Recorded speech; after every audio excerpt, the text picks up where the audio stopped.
In this video, I'll detail how to return or reverse iPhone 12 screen color back to normal. So if your iPhone 12 screen color changes from what it was to what you cannot define, maybe due to the color filters, this video is going to walk you through how you can reverse this back to normal. So if at the end of this video, you found this video fun and informative, please don't forget to like and subscribe. It's worth noting that you can do this on all the iPhone 12 series and all iPhone that have the color filters feature.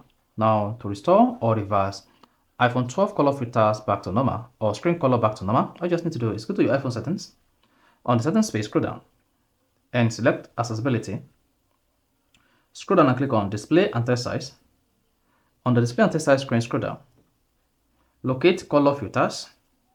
And then if color filters is enabled in your case, just disable it. Then once you disable color filters, go back to your iPhone screen. You should see the screen color reverse back to normal. Is that? So that is how to reverse or bring back iPhone 12 screen color to normal. So in summary, all you just need to do to return your iPhone 12 screen color back to normal is go to your iPhone settings.